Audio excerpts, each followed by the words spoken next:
Hi, I'm Suzanne Landry. Welcome back. I'd like to talk to you about some ginger, and ginger is one of my favorite spices to use in some cooking.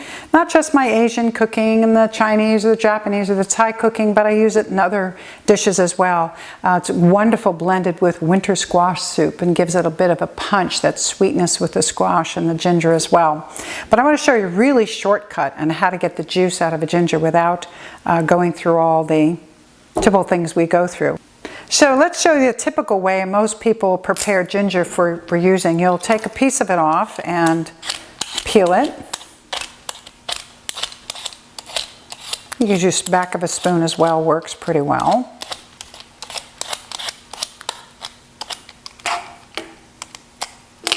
And then what you're going to have to do is cut very, very thin slices.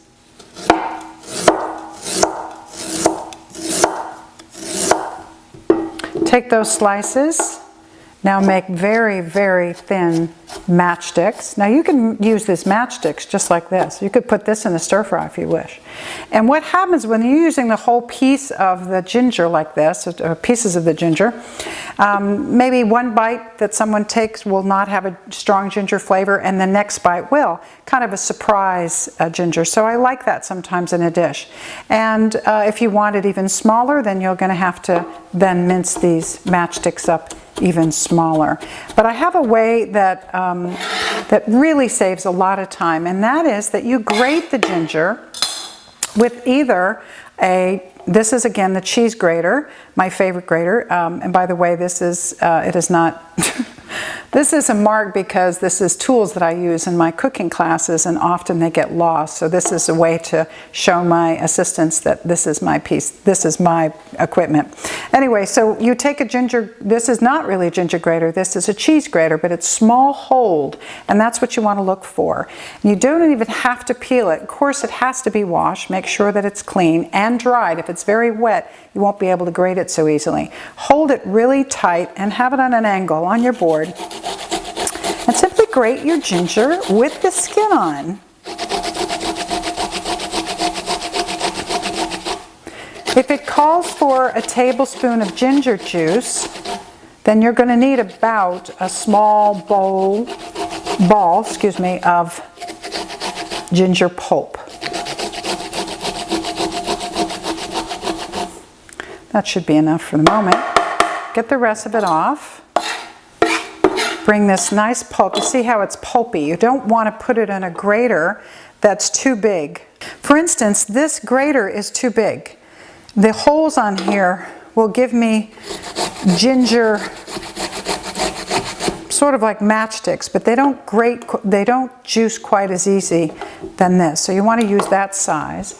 The other possibility is you can actually get a ginger grater. These are meant for ginger grating. There are no holes on them at all. You basically grate on the surface and then you pull off.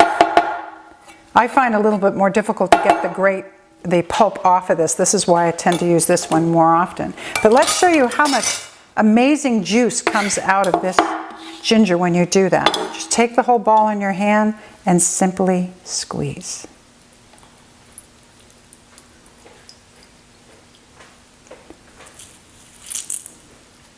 This is an amazing